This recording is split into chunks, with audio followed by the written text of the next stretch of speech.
ठीक है बच्चों, तो आज हमारा नया टॉपिक क्या है, Newton's laws of motion and friction. तो असल में इस चैप्टर के दो हिस्से हैं। पहला हिस्सा है न्यूटन्स लॉज ऑफ मोशन और दूसरा हिस्सा क्या है, फ्रिक्शन। ये दो अलग अलग चैप्टर्स हैं। ठीक, एनसीईआरटी में फ्रिक्शन नाम का कोई चैप्टर नहीं है, एनएलएम में ही थोड़ा पार्ट उसका पढ़ाया गया है, ठीक है ना। लेकिन हम एक अलग चैप्टर के तौर पर फ्रिक्शन को पढ़ेंगे। ठीक, तो सबसे पहले हम लोग एनएलएम की शुरुआत करते हैं। ये बहुत ज़्यादा इंपॉर्टेंट चैप्टर है, क्यों जैसे हम लोगों ने काइनेमेटिक्स पढ़ा, बिल्कुल वैसे ही हम लोगों का एनएलएम चैप्टर है। जो बेसिक चीज़ें आप काइनेमेटिक्स में सीखते हैं, बिल्कुल वैसी चीज़ें आप एनएलएम में भी सीखेंगे और वो आपको पूरी फिजिक्स में काम आने वाली है। तो ये पूरे फिजिक्स का क्या है, बेस है। अगर आपको ये चैप्टर्स में दिक्कत होगी तो आपको फिर आगे के चैप्टर में भी दिक्कत होगी। बात समझ आई? मैंने तो ढंग से पढ़ाया है, जो भी चैप्टर अब तक पढ़ाए हैं सब डिटेल में बहुत ज़्यादा टाइम लेके अच्छा खासा बहुत सारे क्वेश्चंस करा के सॉल्व कराएं, ठीक है ना। अब आपकी जिम्मेदारी है उसको याद रखना, उसकी प्रैक्टिस करना। आइए शुरू करें पहला चैप्टर या नया चैप्टर। ठीक है, हेडिंग लगाओ, Newton's laws of motion and friction. इसको शॉर्ट में हम लोग क्या कहते हैं, एनएलएम कहते हैं, Newton's laws of motion and friction.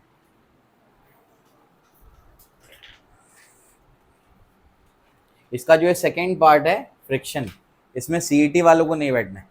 जब सेकेंड पार्ट स्टार्ट होगा एंडिंग में, सीईटी में नहीं है चैप्टर, सीईटी वालों को नहीं अटेंड करना है, एनएलएम अटेंड करना है, इंपॉर्टेंट चैप्टर है। ठीक है, ये एक ऐसा चैप्टर है जो आपको फिजिक्स के हर चैप्टर में मिलेगा, कहीं ना कहीं कुछ ना कुछ इसका यूज होने वाला है। तो बहुत ज़्यादा इंपॉर्टेंट चैप्टर है। आइए इसको शुरू करें। ठीक, आइए तो सबसे पहले फोर्स के बारे में चर्चा करते हैं कि फोर्स होता क्या है, ठीक है ना। या उससे पहले एरिस्टोटल ने क्या बोला था उसकी भी चर्चा करते हैं, ठीक है ना। आइए देखते हैं एरिस्टोटल ने क्या बोला। तो एरिस्टोटल भाई साहब क्या बोलते थे, उसकी फैलेसी क्या थी। एरिस्टोटल ने कहा constant continuous forces required to keep a body in uniform motion. अब यहाँ से टर्म्स की बरसात होने वाली है, नए नए कई सारे आप अभी टर्म्स पढ़ने वाले, ठीक है ना। तो बिल्कुल चौकन्ने होकर सुनो। तो सबसे पहले क्या बोलता है, यूनिफॉर्म मोशन क्या है। यूनिफॉर्म मोशन मतलब वेलोसिटी कांस्टेंट होनी चाहिए। यूनिफॉर्म मोशन का मतलब आपको बताया था मैंने, यूनिफॉर्म मोशन का मतलब क्या होता है, वेलोसिटी कांस्टेंट होनी चाहिए। तो एरिस्टोटल ने क्या कहा, एरिस्टोटल ने कहा a constant continuous force is required to keep a body in uniform motion. मतलब अगर बॉडी को कांस्टेंट वेलोसिटी से चलाना है, हम चाहते हैं कि बॉडी की वेलोसिटी क्या रहे, कांस्टेंट रहे, तो हमको उस पर कंटिन्यूअस फोर्स लगाना पड़ेगा, कांस्टेंट फोर्स लगाना पड़ेगा। हम कंटिन्यूस पे एक फोर्स लगाएंगे तभी वो क्या करेगा, कांस्टेंट वेलोसिटी से चलेगा। यही तो हमारा डेली का हमारा ऑब्जर्वेशन क्या है, यही तो ऑब्जर्वेशन है डेली हमारा, कि जैसे फॉर एग्जांपल कोई ऑब्जेक्ट आपके पास है, ये ऑब्जेक्ट है, इसको आपको कांस्टेंट वेलोसिटी से चलाते रहना है, तो आपको क्या करना पड़ेगा, आपको कंटिन्यूस फोर्स लगाना पड़ेगा ना इस पे, तभी तो ये कांस्टेंट वेलोसिटी चल सकता है। आप इस पे फोर्स लगाओ फोर्स लगाओ फोर्स लगाओ तो चल रहा है, फोर्स लगाना बंद कर दो तो रुक जाएगा। हमारा डेली का ऑब्जर्वेशन यही है कि भाई अगर किसी ऑब्जेक्ट को हम लोग चाहते हैं कि वो कांस्टेंट वेलोसिटी से चले, तो हमको क्या करना पड़ेगा, एक कंटिन्यूअस कांस्टेंट फोर्स लगाना पड़ेगा उसमें, तभी वो क्या कर सकता है, कांस्टेंट वेलोसिटी से यानी यूनिफॉर्म मोशन को मेंटेन कर सकता है। ये तो हमारे डेली ऑब्जर्वेशन है, लेकिन ये गलत ऑब्जर्वेशन है, ऐसा नहीं होता है। ऐसा क्यों नहीं होता है अभी आपको समझाता हूँ। ठीक, कुछ बेसिक आइडिया आपको ऑलरेडी है। तो पहले तो स्टेटमेंट, एरिस्टोटल ने क्या बोला, एरिस्टोटल कोई साइंटिस्ट नहीं था, अरिस्टोटल एक फिलोसोफर था, एक थिंकर था, कोई साइंटिस्ट नहीं था, ठीक है। तो उसने अपने एक ऑब्जर्वेशन से बात बोली और this is Aristotle's fallacy. Aristotle की गलत फहमी है ये, फैलेसी मतलब गलत फहमी है, बात समझ आई, मिसअंडरस्टैंडिंग है एरिस्टोटल की। तो क्या गलती कर दी वो आपको थोड़ा सा समझाता हूँ। हमको कुछ बेसिक आइडिया ऑलरेडी है कि एक्सेलरेशन क्या होता है और फोर्स का फॉर्मूला क्या है, बेसिक आइडिया आपको 9 से होगा, 11 में भी हम लोगों ने सीखा अभी। तो हम लोगों को एक चीज मालूम है कि अगर वेलोसिटी कांस्टेंट है, एक्सेलरेशन, फोर्स का फॉर्मूला क्या होता है बोलो, मास इनटू एक्सेलरेशन होता है। एक्सेलरेशन का फॉर्मूला क्या होता है, DV by D DV bar by D होता है।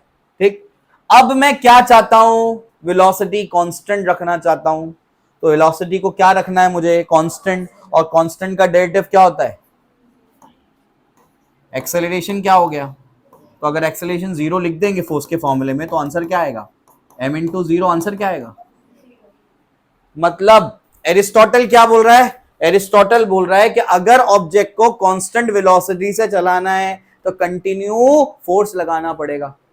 लेकिन हमको हमारी इक्वेशन से क्या समझ आया कि अगर हमको वेलोसिटी कांस्टेंट रखनी है तो एक्सेलरेशन क्या हो जाएगा? तो उसके लिए फोर्स कितना है? अगर ऑब्जेक्ट को कांस्टेंट वेलोसिटी चलाना है तो फोर्स की रिक्वायरमेंट ही नहीं है। ये सही ऑब्जर्वेशन है और ये न्यूटन ने आपको बताया। क्या आपको मेरी बात समझ आई? तो एरिस्टोटल ने क्या गलत समझा? एरिस्टोटल ने क्या गलत समझा? डेली ऑब्जर्वेशन तो यही हमारा कि ऑब्जेक्ट को कांस्टेंट वेलोसिटी चलाना है, कंटिन्यू तुमको चलाना है तो क्या करना पड़ेगा? कांस्टेंट फोर्स लगाना पड़ेगा तुम पे, तभी तुम चल सकते हो। क्या आपको बात समझ आई? लेकिन न्यूटन की इक्वेशन से क्या निकल करके आ रहे हैं? अगर ऑब्जेक्ट की वेलोसिटी कांस्टेंट रखनी है तो फोर्स जीरो, फोर्स की रिक्वायरमेंट ही नहीं है। ये असल में सब गड़बड़ इस वजह से हो रही है क्योंकि फ्रिक्शन है। अगर फ्रिक्शन नहीं होता, अगर फ्रिक्शन नहीं होता तो इस ऑब्जेक्ट में शुरू में आपने क्या कर दिया? फोर्स लगाया, उसके बाद आपने उसको छोड़ दिया, वो कांस्टेंट वेलोसिटी चलता जाएगा चलता जाएगा चलता जाएगा चलता जाएगा। आपको कोई फोर्स लगाने की रिक्वायरमेंट नहीं है। आप जो एक्सटर्नल फोर्स लगा रहे हो ना, वो असल में या ग्राउंड और इसके बीच में क्या है? फ्रिक्शन है। उसको काउंटर करने के लिए आप लगा रहे हो। आप ये फोर्स लगा के फ्रिक्शन को कैंसिल कर देते हो तो नेट फोर्स अब क्या हो गया? जीरो। तब ये कांस्टेंट वेलोसिटी से चल पाता है। समझ आया? अगर फ्रिक्शन नहीं होगा तो बस आप ऑब्जेक्ट को ऐसे हिट करेंगे और ऑब्जेक्ट क्या करेगा? कांस्टेंट वेलोसिटी से चलता जाएगा। मतलब एरिस्टोटल गलत है। एरिस्टोटल की फैलेसी यही है कि उसने क्या कर दिया? फ्रिक्शन को कंसिडर नहीं किया। उस टाइम पे फ्रिक्शन होगा भी नहीं, मतलब स्टडी भी नहीं की होगी हम लोग। उस टाइम पे लैब्स ही नहीं थी, साइंटिस्ट थोड़ी है, ये तो थिंकर है, बस ने अपना जो ऑब्जर्वेशन था वो बताया। लेकिन ऐसा नहीं है, इसका मतलब ये नहीं कि एरिस्टोटल कोई छोटा मोटा आदमी है।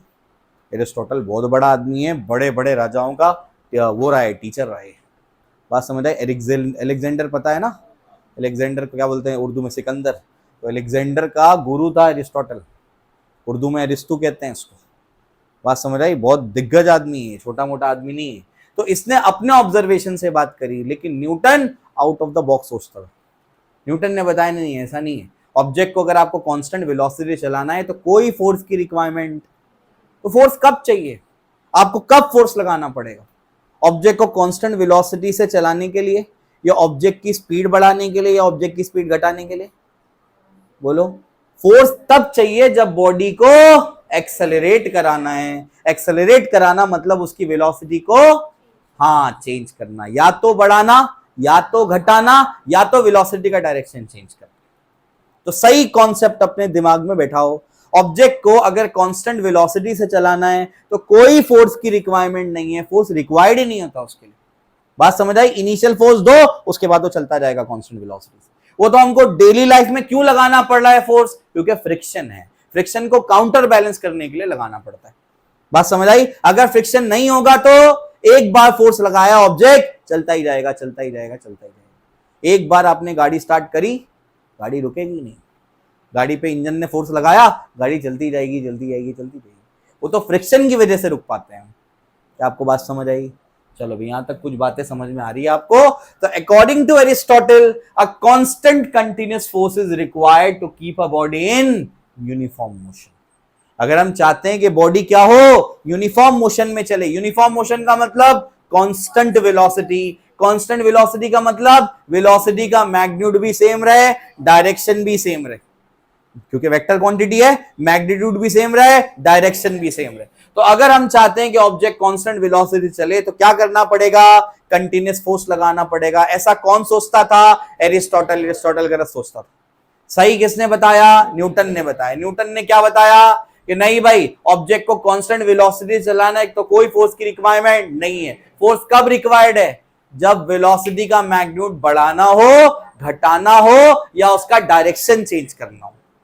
क्या आपको मेरी बात समझ आई? तो ये सही कॉन्सेप्ट है। अब देखो नीचे क्या लिखा है।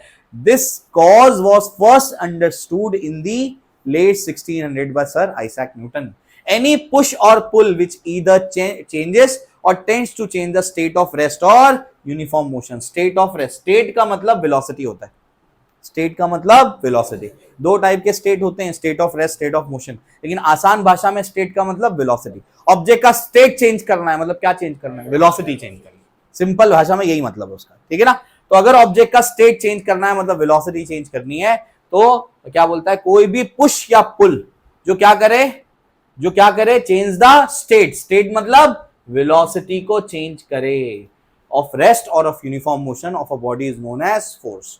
फोर्स क्या होता है, या तो पुश या तो पुल, जो क्या करेगा, ऑब्जेक्ट का स्टेट चेंज करेगा। स्टेट चेंज करेगा मतलब वेलोसिटी चेंज करेगा। अब वेलोसिटी चेंज करने का मतलब रेस्ट पर है तो मोशन में रहेगा, मोशन में है तो रेस्ट पर ले आएगा। बात समझ आई? वेलोसिटी या तो बढ़ाएगा या तो घटाएगा।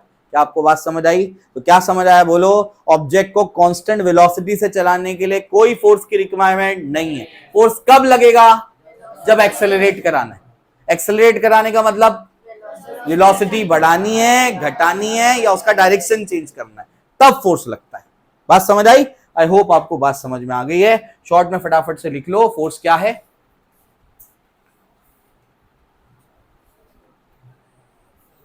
फोर्स, सबसे पहला डेफिनेशन, फोर्स एनी पुश और पुल, एनी पुश और पुल which changes or tends to change, which changes or tends to change the state of an object, which changes or tends to change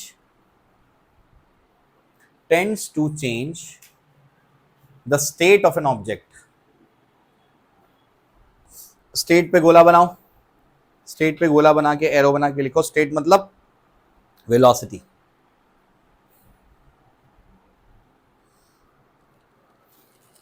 state मतलब velocity. तो state change करने का मतलब velocity change करना। Uniform motion का मतलब constant velocity. Star बना के लिख लो नीचे।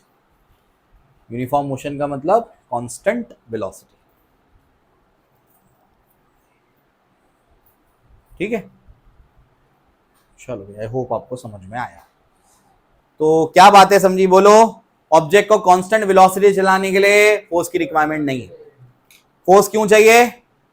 एक्सेलरेट कराने के लिए, वेलोसिटी बढ़ाने के लिए, घटाने के लिए, या डायरेक्शन चेंज करने के लिए। एक और भी चीज है शेप चेंज करने के लिए, भी आगे समझेंगे।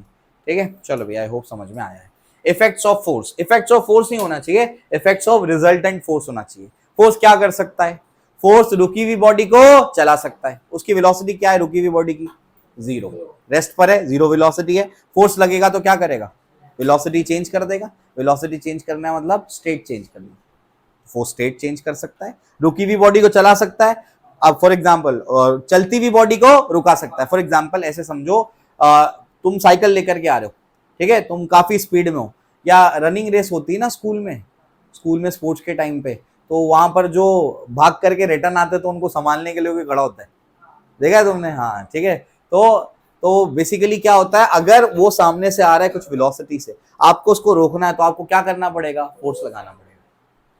तो रुकी हुई बॉडी को चला सकता है, चलती हुई बॉडी को रुका सकता है। बात समझ आई? ठीक है ना। अब तुम्हारा दोस्त साइकिल लेके जा रहा है इधर, तुमने लेके ले लात मार दी उसको, तो किधर होगा? इधर जाएगा। तो क्या कर सकता है? डायरेक्शन चेंज कर सकता है। टेनिस में बैट से बॉल को हिट कर दे तो क्या करता है? वो डायरेक्शन चेंज कर देता है। तो फोर्स डायरेक्शन भी चेंज कर सकता है। और क्या कर सकता है? एक स्प्रिंग है, स्प्रिंग को एक एंड से पकड़ो, दूसरे एंड से कंप्रेस कर दो या स्ट्रेच कर दो, तो क्या चेंज हो गया? शेप चेंज हो गया।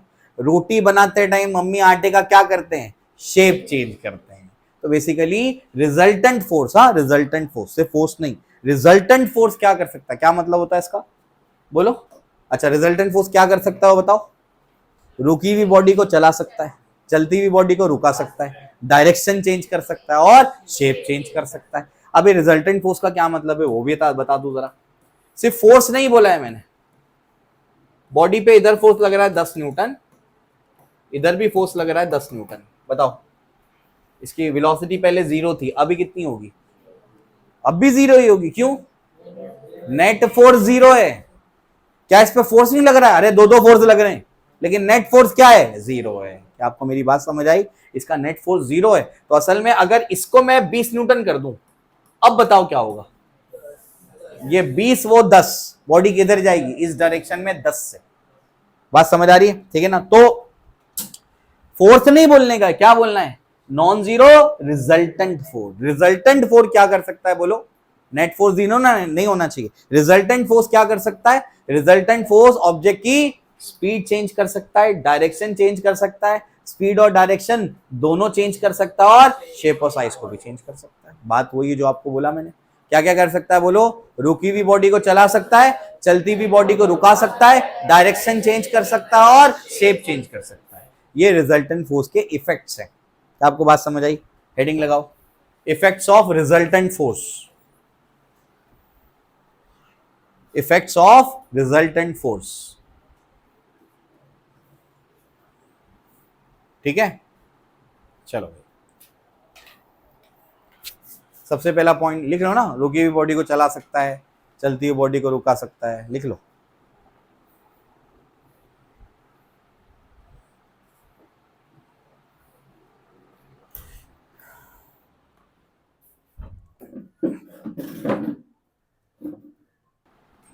ठीक है, चलो आई होप आप लोग ने लिख लिया ये कि इफेक्ट्स ऑफ रिजल्टेंट फोर्स क्या क्या हो सकते हैं। अब units for measurement of force, ठीक है, तो उसके कुछ एसआई यूनिट्स हैं।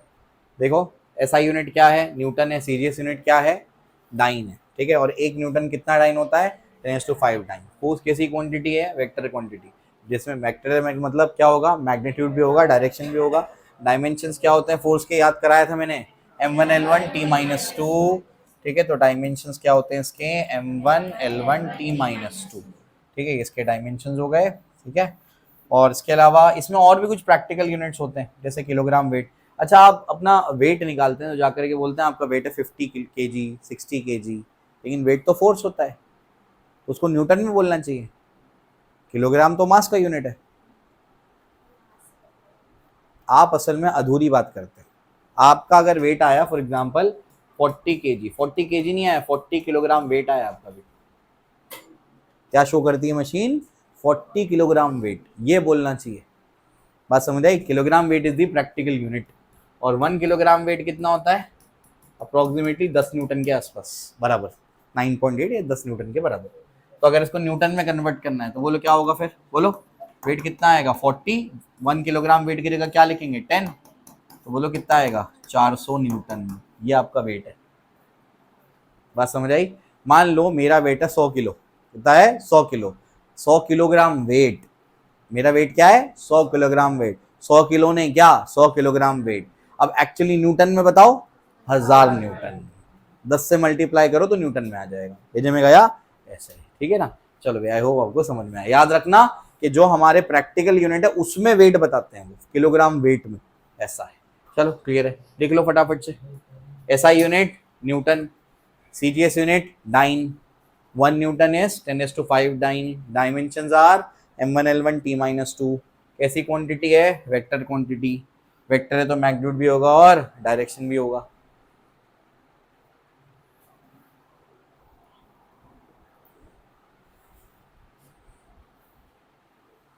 ठीक है, सिर्फ इतना ही लिखो।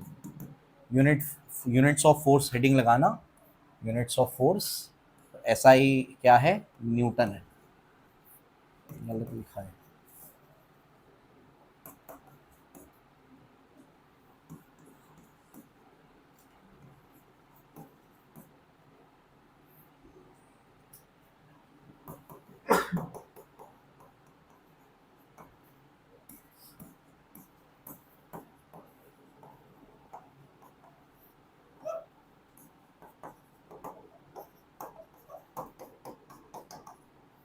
ठीक है, चलो प्रैक्टिकल यूनिट्स आगे आएंगे तो वो लिखवाऊंगा उसको।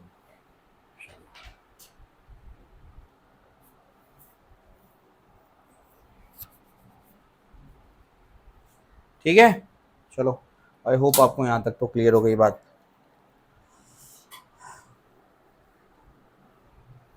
ठीक, चलो अब पुश और पुल आपको पता है तो ये बताने की जरूरत नहीं है, पुश करना पुल करना उसमें क्या ही डिफाइन करूंगा मैं।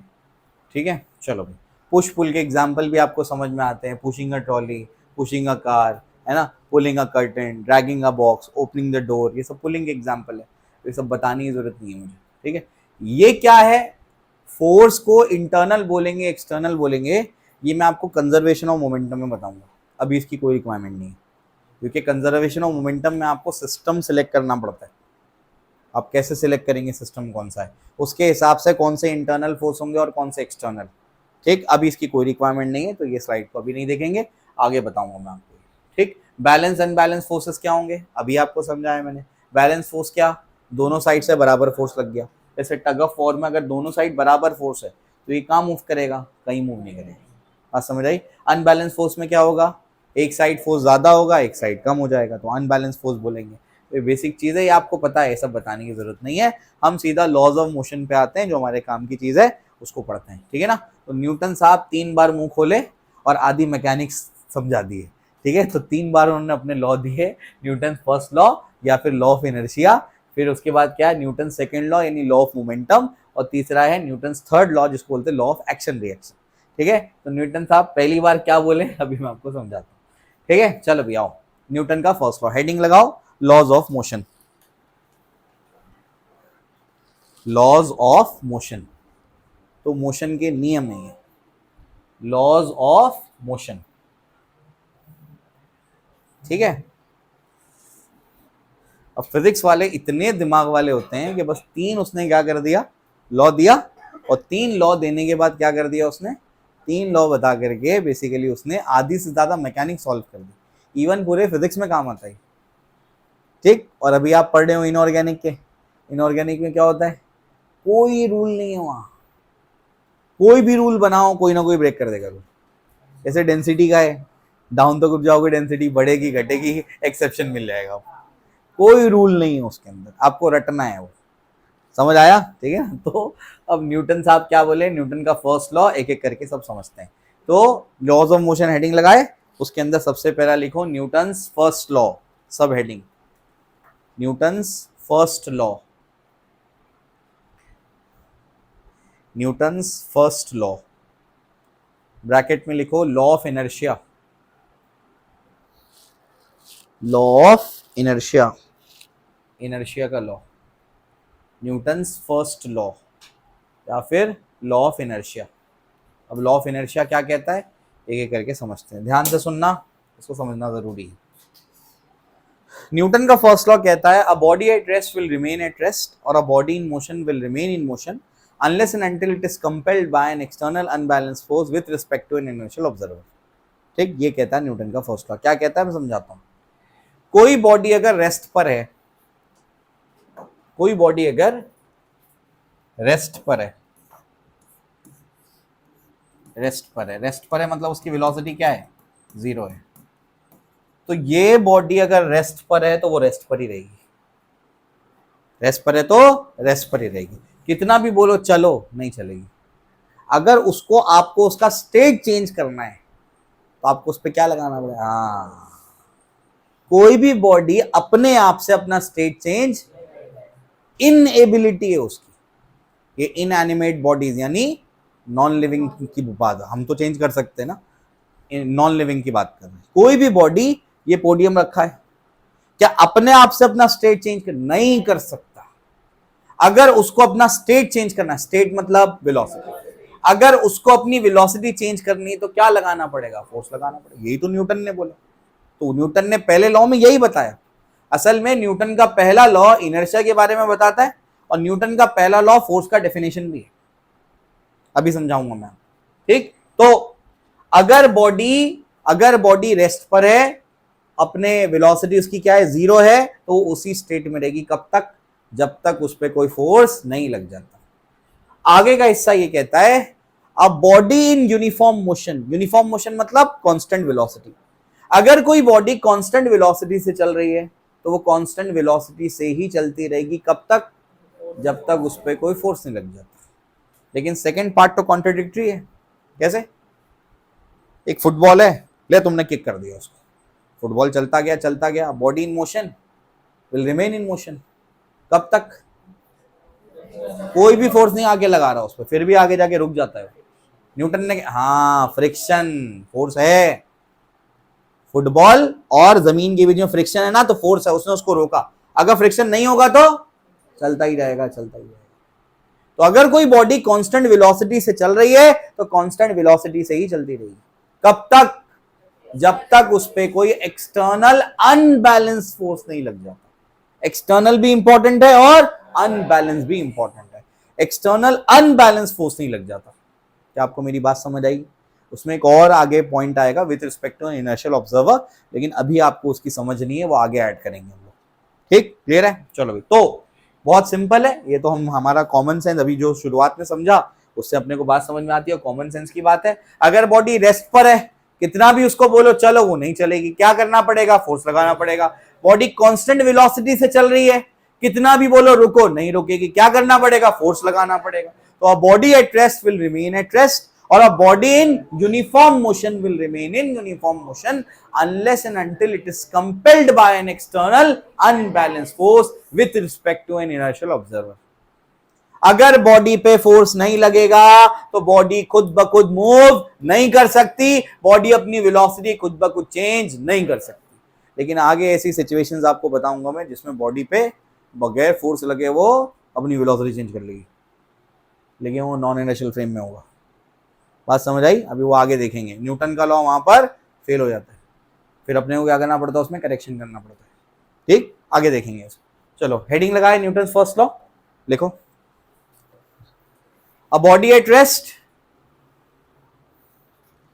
अ body at rest will remain at rest.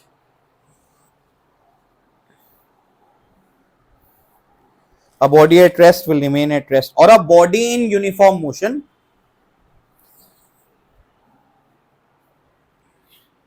or a body in uniform motion. Uniform motion मतलब constant velocity. A body in uniform motion will remain in uniform motion, will remain in uniform motion unless and until, unless and until it is compelled by,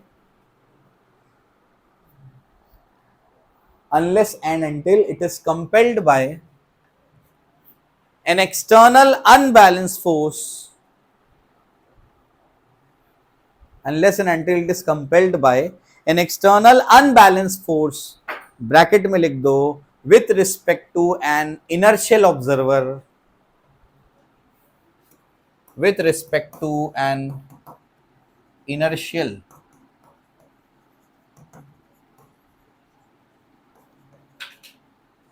with respect to an inertial observer।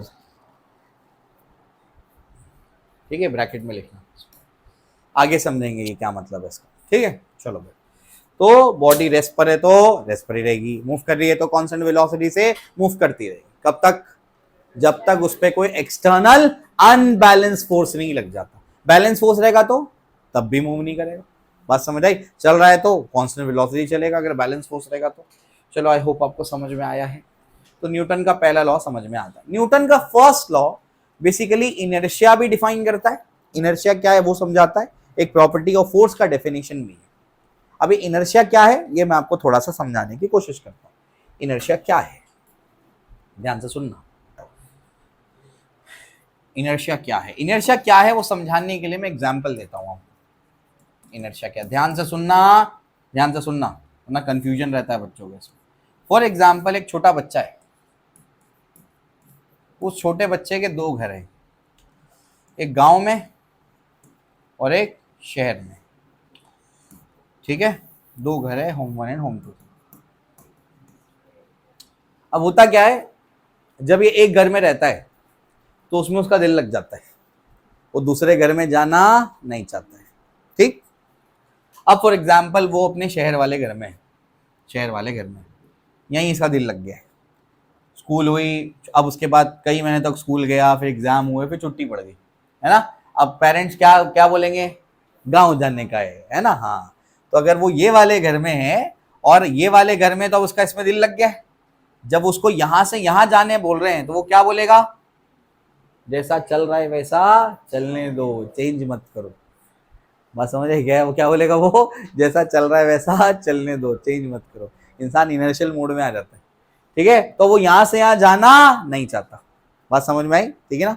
तो वो यहां से यहां जाने के लिए क्या करता है भाई? अपोज करता है। क्या करता है? अपोज करता है, यहां से यहां जाने नहीं चाहता। लेकिन उसके पेरेंट्स तो पेरेंट्स है, उसको क्या करेंगे? पकड़ेंगे, खींच के क्या करेंगे, उधर लेके जाएंगे। ठीक है, अब वो गांव वाले घर में चला गया। ठीक है, अब वो 1-1.5 महीना 2 महीना वहां रहा, अब उसका वहां दिल लग गया। अब छुट्टियां खत्म हो गई तो उसको क्या होगा बोलो, अब यहां से यहां आने का है, तो यहां से यहां भी अब वो नहीं आना चाहता। क्या बोलेगा, जैसा चल रहा है वैसा चलने दो, चेंज मत करो। तो उसको यहां से यहां आना है, तो फिर वो क्या करेगा, अपोज करेगा।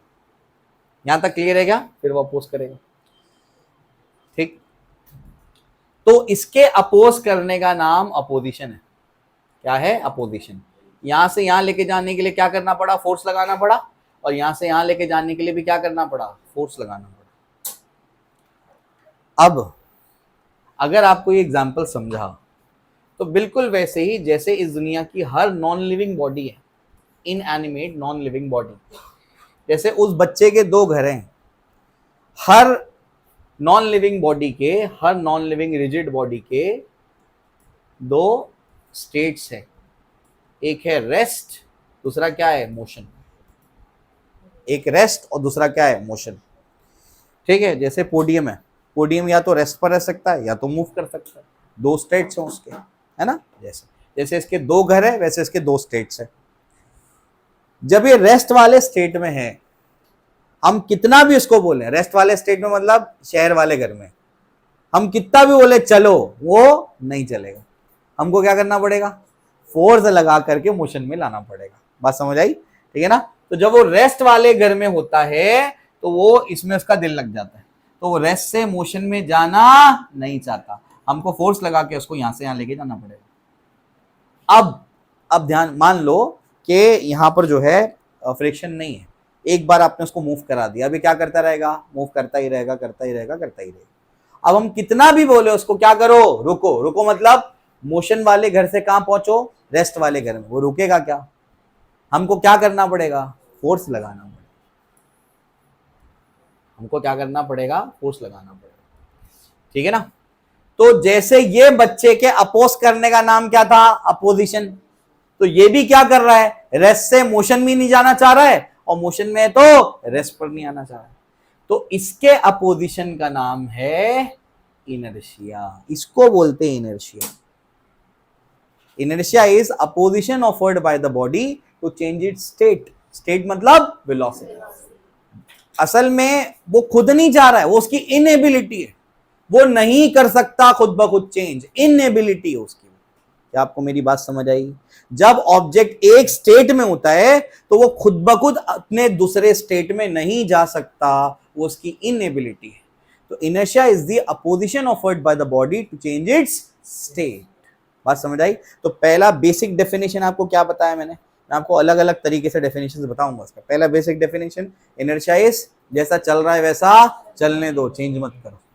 दूसरा डेफिनेशन क्या बोला आपको मैंने, inertia is the opposition offered by the body to change its state. वो खुद ब खुद अपना स्टेट चेंज, स्टेट मतलब वेलोसिटी, ऑब्जेक्ट खुद ब खुद अपनी वेलोसिटी चेंज नहीं कर सकता, आपको एक्सटर्नल फोर्स लगाना पड़ेगा उसकी वेलोसिटी चेंज करने के लिए। समझ आया। तीसरा डेफिनेशन क्या है, तीसरा डेफिनेशन ये है इनर्शिया का, चलाने में दिक्कत या चल रहा है तो रोकने में दिक्कत। बात समझ आई। चलाने में दिक्कत, बॉडी खुद ब खुद चल नहीं रही है, तो चलने के लिए इतना अपोज कर रही है वो इनर्शिया है। या बॉडी अगर चल रही है तो रोकने के लिए खुद ब खुद रुक नहीं रही, रोकने के लिए जितना अपोजिशन ऑफर कर रही है वो भी क्या है, इनर्शिया। आपको मेरी बात समझ आई। तो इनर्शिया का तीसरा डेफिनेशन क्या है, चलाने में दिक्कत या चल रहा है तो रोकने में दिक्कत। इससे पूरी क्लैरिटी आ जाती है कि इनर्शिया क्या है।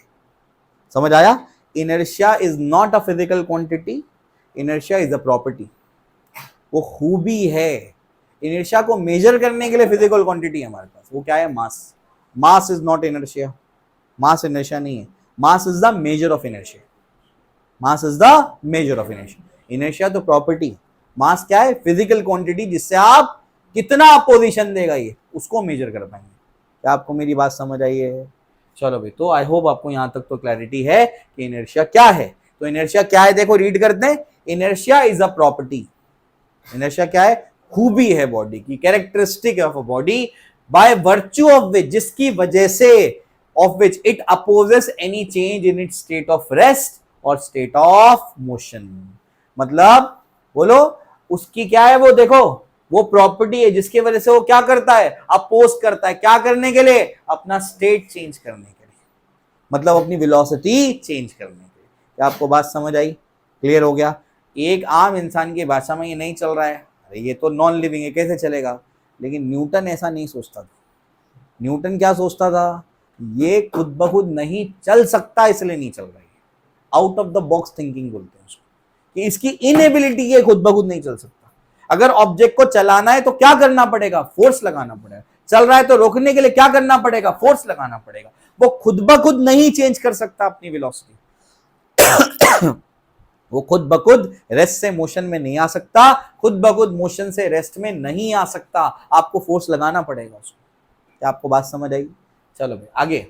मास of a body is a quantitative और numerical measure of a body's inertia. Mass is not inertia, mass is the measure of inertia, ठीक है ना। Inertia is directly proportional to मास।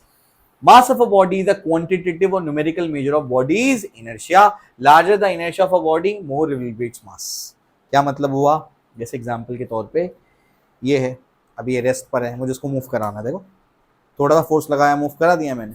एक ट्रेन को जैसे इसी मारेंगे जाके तो नहीं मूव करेगा ना क्यों, उसका मास ज्यादा है तो उसका इनर्शिया ज्यादा है, इसका मास कम है तो इसका इनर्शिया कम है। बात समझ आए, जितना ज्यादा मास उतना ज्यादा इनर्शिया। क्या इनर्शिया ज्यादा मतलब उसका स्टेट चेंज करने के लिए उतना ज्यादा अपोजिशन, स्टेट चेंज करने का मतलब वेलोसिटी, उसकी वेलोसिटी चेंज करने के लिए उतनी ज्यादा दिक्कत।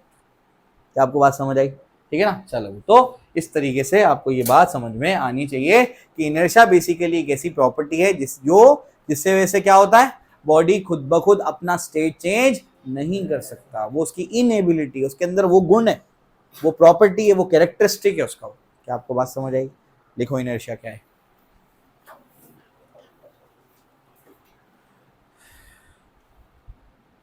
Inertia is the opposition offered by a body.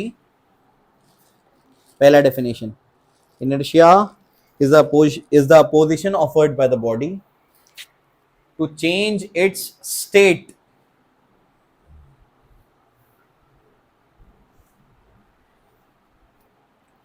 inertia is the opposition offered by the body to change its state by itself. State का मतलब velocity, change it state by itself, खुद ब खुद अपनी वेलोसिटी चेंज नहीं कर सकता, external force लगाना पड़ेगा। बस समझे, वेलोसिटी चेंज करना, ठीक है, क्लियर है। चलो आई होप आपको समझ में, एक्सटर्नल फोर्स जरूरी है। उसके बाद क्या, दूसरा डेफिनेशन लिखो, चलाने में दिक्कत या चल रहा है तो रोकने में दिक्कत, ये भी इनर्शिया है। चलाने में दिक्कत या चल रहा है तो रोकने में दिक्कत।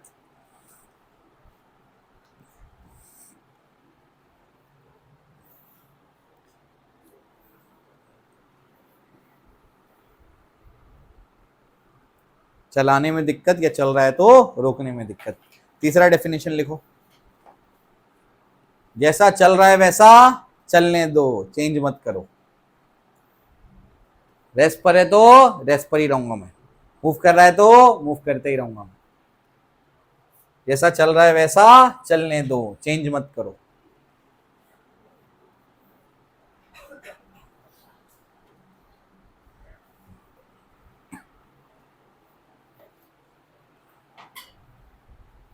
ठीक है, नेक्स्ट पॉइंट लिखना भी,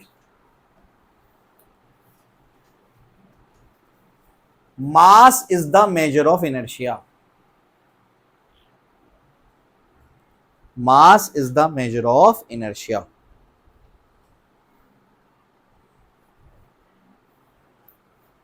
Mass is the measure of inertia.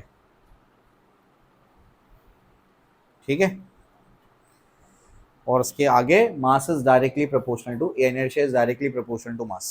Next point में लिखो, inertia is directly proportional to mass. जितना ज्यादा mass उतना ज्यादा inertia, जितना ज्यादा inertia उतना ज्यादा दिक्कत होगी उसको चलाने के लिए, वेलोसिटी चेंज करने की, ठीक है ना। चलो का स्टेट चेंज करने के लिए, ठीक है, आई होप समझ में। ऐसी एक चीज आगे फिर रोटेशन में आएगी, क्या होगा, वो होगा रोटेशनल इनर्शिया, मतलब moment of inertia. Moment of inertia क्या होगा, वो क्या है, अभी ये क्या पढ़ा, ये लीनियर इनर्शिया पढ़ा आपने। चलाने में दिक्कत या चल रहा है तो रोकने में दिक्कत, वो आएगा घुमाने में दिक्कत या घूम रहा है तो रोकने में दिक्कत। बात समझ आई? ठीक है, चलो आगे देखेंगे इसको। अब इनर्शिया 3 टाइप के होते हैं, inertia of rest, inertia of motion और इनर्शिया ऑफ डायरेक्शन। ठीक है ना, तो 3 टाइप के इनर्शिया होते हैं। उसके बाद फिर लीनियर मोमेंटम है और फिर कुछ क्वेश्चंस हम लोगों के आएंगे। ठीक है, आओ शुरू करें। हेडिंग लगाओ, टाइप्स ऑफ इनर्शिया। बहुत ज़्यादा डिस्कशन नहीं करना है इसके ऊपर, बस टाइप लिखना है, थोड़ा थोड़ा समझा देता हूँ मैं। टाइप्स ऑफ इनर्शिया, सबसे पहला inertia of rest, inertia of rest. Second type, inertia of motion. Third type, inertia of direction.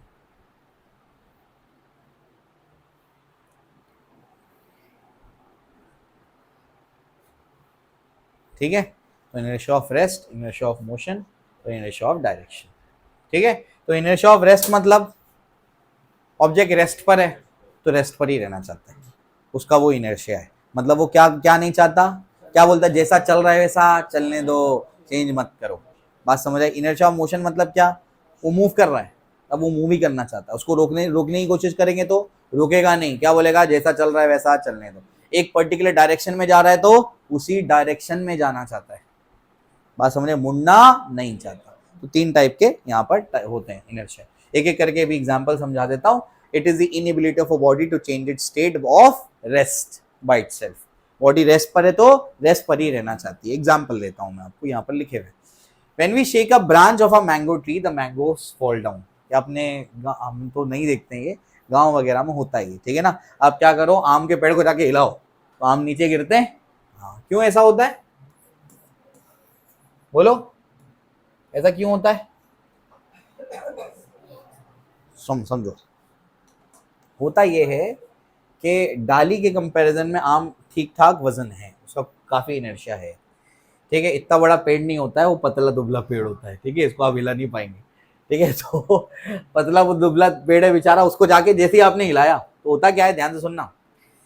ये जो उसकी डाली है ना, डाली बोलेंगे ना इसको, हाँ क्या इंग्लिश में क्या बोलते हैं उसको, ब्रांच बोलेंगे, हाँ ठीक है।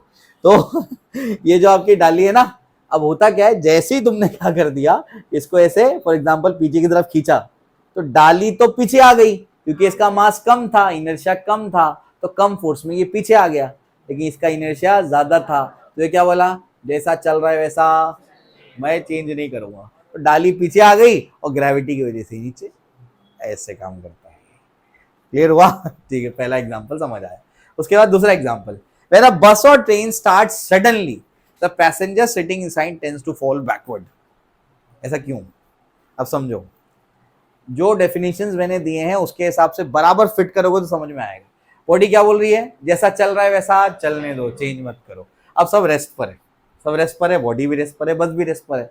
इंजन ऑन करते हैं, वो एक्सेलरेट करेगा तो बस आगे जाएगी, लेकिन बॉडी क्या बोलेगी, जैसा चल रहा है वैसा चलने दो, मेरे को चेंज नहीं करना है। इसी वजह से बॉडी पीछे जाती है। तो फिर आगे क्यों निकल गए हम लोग, क्योंकि बस का फोर्स ज्यादा है, वो इनर्शिया को ओवरकम करके आगे ले जाएगा आपको। बात समझ? लेकिन बॉडी पहले क्या करेगी, अपोज करेगी। ठीक है ना। चलो भाई, खुद ब खुद स्टेट चेंज नहीं करेगी। आई होप समझ में आया। ठीक है, चलो भाई। तो इनर्शिया में एक तो खुद से चलेगा नहीं, अगर चलाने की कोशिश करेंगे तो अपोज करेगा। 2 बातें दोनों याद रखनी है। ठीक है, आगे, when a horse starts of suddenly Riders fall back. ये भी समझ में आता है। अचानक से घोड़ा भागना शुरू करेगा तो पीछे की तरफ आएंगे, क्यों, बॉडी क्या बोलेगी, मैं रेस्ट पर ही रहना चाहती हूँ, घोड़ा तो आगे भाग रहा है, तो वो रेस्ट पर रहने की कोशिश करेगी और पीछे की तरफ जाएगी। अब समझ आई? ऐसा है बॉडी। चलो, ये एनसीईआरटी का example, coin is placed on a cardboard and this cardboard is placed over a tumbler. ये आपने देखा होगा, पता है ना, एक ग्लास लो, उसके ऊपर कार्डबोर्ड रखो, उसके ऊपर एक कॉइन रख दो, फिर क्या कर दो, कार्डबोर्ड को ऐसे जाके हिट करो तो कार्डबोर्ड निकल जाएगा और कॉइन नीचे गिर जाएगा। बात समझ आई? क्यों ऐसा हो रहा है, कॉइन का इनर्शिया ज्यादा है, वो अपने इनर्शिया को मेंटेन करेगा, और कार्डबोर्ड हल्का है, मास कम है, इनर्शिया कम है, फोर्स लगा, फोर्स लगने पे फोर्स ने उसके इनर्शिया को ओवरकम कर दिया, तो कार्डबोर्ड तो आगे निकल गया, लेकिन कॉइन क्या बोलेगा, जैसा चल रहा है वैसा चलने दो। बात समझ आई? उसमें फ्रिक्शन का भी रोल है, लेकिन बेसिक एग्जांपल यही है। बात समझ आई? फ्रिक्शन का भी रोल है उसके अंदर। चलो आई होप आपको समझ में आया। उसके बाद 10 particle in a blanket fall of when beaten with a stick, ठीक है ना। ये बहुत इंटरेस्टिंग एग्जांपल है, ठीक है। कभी घर में गद्दा वद्दा झाड़ते हैं, है ना, तो होता क्या है, एक साइड पे तुमने गद्दा पकड़ा, ठीक है, और दूसरे साइड पे डंडा ले लिया। जैसे ही तुमने गद्दे पे डंडे को मारा तो गद्दा कहाँ जाए। अच्छा, पहले गद्दे में क्या होता है, कपड़ा लगा होता है, कपड़े में छोटे छोटे पोर्स होते हैं, पोर्स में धूल बैठी होती है, होता है ना। तो ये डंडा लेके जैसे ही गद्दे को मारेंगे तो होगा क्या, गद्दा पीछे जाएगा, लेकिन पोर्स में बैठी हुई धूल वहीं रह जाएगी इनर्शिया की वजह से। तो गद्दा पीछे और धूल वहीं पे, ग्रेविटी की वजह से धूल नीचे, ऐसे काम करता है, ठीक है। क्लियर हो गया। तो इनर्शिया ऑफ रेस्ट, जैसा चल रहा है वैसा चलने दो, चेंज मत करो, कुछ लिखने की जरूरत नहीं है, सब आपको समझ में आता है। इनर्शिया ऑफ मोशन, अब it is the inability of a body to change its state of uniform motion by itself। खुद अगर वो मोशन में है तो वो मोशन में ही रहना चाहता है, खुद ब खुद वो रेस्ट पर नहीं आएगा, ठीक है। एग्जाम्पल, व्हेन अ बस और train stop suddenly the passenger sitting inside lean forward. क्या मतलब, देखो होता है ना, बस में हम लोग बैठे हुए, अब बस चल रही है, अचानक से उसने ब्रेक मार दिया, अब कहां जाते हैं, आगे। क्यों, बॉडी क्या थी, मोशन में। बॉडी क्या बोलेगी, जैसा चल रहा है वैसा चलने दो, मैं मोशन में ही रहना चाहती हूँ। बात समझ आई। लेकिन बस तो रुक गई तो बॉडी आगे जाने की कोशिश करती, क्यों, जैसा वो मोशन को मेंटेन करने की कोशिश करती। तो फिर आगे क्यों नहीं चले जाते, बॉडी आगे जा रही तो आगे चले जाना चाहिए। इसलिए क्योंकि हमारे कपड़े और सीट के बीच में फ्रिक्शन है, अगर फ्रिक्शन नहीं होता तो फिसल के सब आगे चले जाएंगे। बात समझ आ रही है क्या बोल रहा हूं मैं, जूतों में, कपड़ों में, यहाँ सब फ्रिक्शन होता है ना, फ्रिक्शन की वजह से रुकते हैं हम, वरना सब फिसल के आगे चले जाएंगे। बात समझ आई, ठीक है। चलो आई होप समझ में आया। उसके बाद a bowler runs with the ball before throwing it so that speed of running gets added to the speed of the ball at the time of, अच्छा उससे पहले एक और है, a person who jumps out of a moving train may fall in the forward direction। आपको पता है train से, पता है ना, ऐसे डायरेक्ट ऐसे जंप नहीं मारना होता है, ट्रेन से अगर उतरोगे तो चलते चलते उतरना पड़ता है, डायरेक्ट जंप मत मारना, ठीक है, डायरेक्ट जंप नहीं मारना उसके अंदर। क्यों, बता देता हूँ रीजन।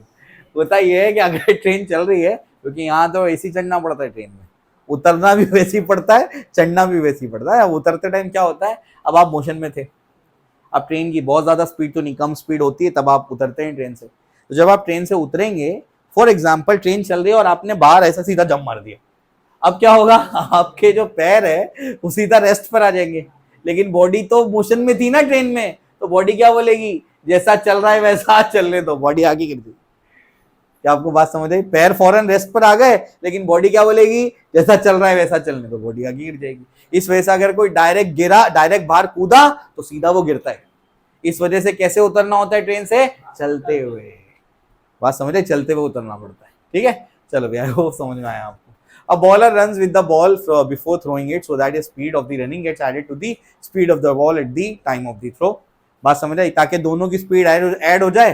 शोएब अख्तर कहाँ से, शोएब अख्तर तो देखा ही नहीं होगा तुमने, है ना, शोएब अख्तर कहाँ से भाग के आता था, बाउंड्री से। ब्रेटली भी कहाँ से भाग के आता था, बाउंड्री से, ताकि दोनों की स्पीड क्या हो जाए, ऐड हो जाए, बॉल और फास्ट जा करके बैट्समैन को मिले। बात समझ आई, ठीक है ना। एथलीट जो है takes runs through a certain distance before taking a long jump because the velocity acquired during the run gets added to the velocity of the athlete of the time of jump, hence can jump over a longer distance। क्योंकि अगर inertia होगा तो जो velocity इसको मिली है वो velocity को body क्या करेगी, मेंटेन करेगी। ज्यादा वेलोसिटी से कूदेगा तो ज्यादा दूर तक जा पाएगा, है ना, जंपिंग वाले इसमें। A ball is thrown in the upward direction by a passenger sitting inside a moving train, then the ball will fall। हाँ ये अच्छा है। अगर जैसे हम लोग ट्रेन में बैठे हुए, ट्रेन चल रही है, अब जो बच्चे ने क्या कर दिया, बॉल ऊपर फेंका, ठीक, अब क्या होगा, अब 3 केसेस पॉसिबल है। अगर ट्रेन कांस्टेंट वेलोसिटी से जा रही है तो जब उसने ऊपर फेंका तो ट्रेन आगे जाएगी, तो बॉल उसी वेलोसिटी से आगे जा रहा है तो उसके हाथ में ही बॉल आएगा, अगर कांस्टेंट वेलोसिटी से चल रही है। लेकिन अगर ट्रेन रिटार्ड हो रही है, मतलब स्लो हो रही है, अगर ट्रेन स्लो हो रही है तो वो पैसेंजर से पहले ही गिर जाएगा। और अगर ट्रेन एक्सेलरेट कर रही है तो क्या होगा, पैसेंजर के पीछे गिरेगा। ऐसा क्यों है बोलो, अगर कांस्टेंट वेलोसिटी से चला तो जैसे फेंका उसी के हाथ में आ जाएगा, लेकिन अगर क्या हुआ बोलो, ट्रेन अगर स्लो हो रही है तो बताओ क्या होगा। ट्रेन अगर स्लो हो रही है तो फेंकते टाइम मैंने क्या बोला, जहां से अलग होंगे वो वेलोसिटी मिलेगी, बात समझ आई? जब ये चल रहा है तो उसकी ट्रेन की वेलोसिटी है मान लो 5 या 50 है, मान लो कितनी है 50, लेकिन जब उसको फेंका तब 50 है, लेकिन जब बॉल ऊपर जाके रिटर्न आएगा तो क्या मैन की वेलोसिटी 50 हुई? नहीं हुई, ट्रेन तो स्लो हो रही है, तो उसकी हॉरिजॉन्टल वेलोसिटी क्या हो जाएगी? कम हो जाएगी। बॉल को तो 50 ही मिली थी, तो वो क्या करेगा? हॉरिजॉन्टल डायरेक्शन में फोर्स नहीं है, बॉल क्या करेगा? ऊपर जाएगा, जब रिटर्न आएगा तो थोड़ा पहले गिर जाएगा, क्योंकि मैन वहां तक पहुंच ही नहीं पाया, मैन तो स्लो हो गया ना, तो वो कम डिस्टेंस ट्रेवल किया तो पहले गिर जाएगा। और अगर ट्रेन एक्सेलरेट कर रही है तो 50 से फेंका था, 1 सेकंड के बाद उसकी स्पीड 70 हो गई, तो मैन क्या होगा? मैन आगे निकल जाएगा, बॉल पीछे ही रह जाएगा। क्या आपको बात समझ आई? तो ये 3 कंडीशन समझ आया क्या? 3 कंडीशन बन सकती है ये, इसके ऊपर कभी कभी थ्योरेटिकल क्वेश्चन कुछ किताबों में मिलते हैं, ठीक है। Inertia of direction, inertia of direction क्या है? बॉडी खुद ब खुद अपना डायरेक्शन चेंज नहीं कर सकती। गाड़ी चल रही है चल रही है चल रही है, अचानक से टर्न पे ऐसी गाड़ी मोड़ते हैं, फिर हम लोग इधर बाहर की तरफ जाते हैं, क्यों? अरे पता है ना, ये गाड़ी अचानक से किसी कर्व पे आती है ना, स्पीड ज्यादा होनी चाहिए, तो जैसे ही गाड़ी टर्न लेगी, ये जो है ना, ऐसा लगता है हम बाहर की तरफ गए, असल में हम सीधा जाना चाहते हैं। जैसे ही गाड़ी इधर टर्न लेती है ना, गाड़ी चल रही है चल रही है चल रही है, अचानक से टर्न आया, ये जैसे ही टर्न लेंगे ना, आप बाहर की तरफ जाते हैं। गाड़ी में आप कहाँ जाएंगे?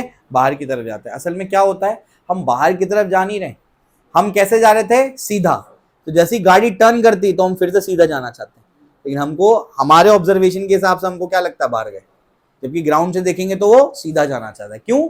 वो क्या बोलेगा? मैं सीधा जा रहा था तो सीधा ही जाऊंगा, जैसा चल रहा है वैसा चलने दो।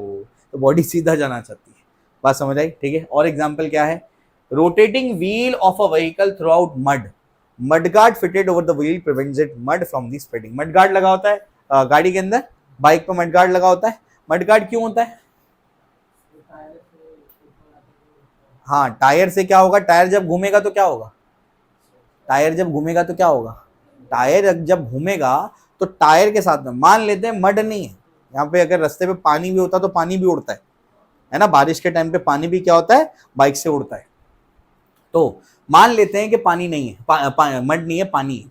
तो जैसे ही क्या होता है, ये घूमेगा तो होता क्या है? होगा ये कि जब टायर घूमेगा तो उसको चिटका हुआ पानी भी उसके साथ क्या करेगा?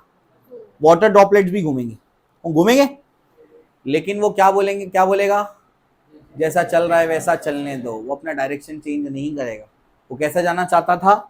आपको शायद ये पता होनी चाहिए बात, कि जब कोई ऑब्जेक्ट को आप क्या करना चाहते हो, ऐसा आपने एक रस्सी ली, एक पत्थर बांधा, उसको आपने सर्कल में घुमाया, ये सर्कुलर मोशन परफॉर्म कर रहा है, घूम रहा है घूम रहा है घूम रहा है, अचानक से आपने रस्सी काट दी, किधर जाएगा? स्ट्रेट। उसको बोलेंगे टेंजेंशियली आउटवर्ड। क्या बोलेंगे उसको? Tangentially outward. अब ध्यान से सुनना, होना क्या चाहिए था? टायर जब घूमेगा तो पार्टिकल उसको चिटक के क्या करेंगे? उसके साथ में घूमेंगे, लेकिन उनके इनर्शिया ऑफ डायरेक्शन की वजह से वो क्या करते हैं? वो उसके साथ चिटक के घूमते नहीं है। वो क्या करते हैं? कहां जाना चाहते थे वो? Tangentially outward. तो टेंजेंशियली आउटवर्ड निकल जाते हैं, अपने डायरेक्शन को मेंटेन करते हैं। बात समझ आ रही क्या बोल रहा हूं मैं? होना क्या चाहिए था? अगर टायर घूम रहा है तो उसको स्टिक होकर के वो भी क्या करे? पार्टिकल घूमे, लेकिन वो क्या बोलेंगे? नहीं, जैसा चल रहा है वैसा चलने दो। तो वो घूमने के बजाय क्या करते हैं? उनका डायरेक्शन क्या था?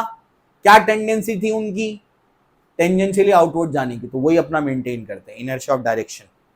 बात समझ आई? Knife is pressed against a grinding stone, ये छुरी घाट धार करते हुए देखा है कभी? चिंगारी निकलती है, टेंजेंशियली आउटवर्ड निकलती है। होना क्या चाहिए था? चिंगारी जो पार्टिकल है वो क्या होना चाहिए था? बेसिकली ग्राउंडिंग स्टोन के साथ में चिपक के घूमना चाहिए था, लेकिन उसकी टेंडेंसी क्या थी? बाहर जाने की। वो अपने डायरेक्शन मेंटेन करता है, उसके साथ चिपक के घूमता नहीं। बात समझ आई?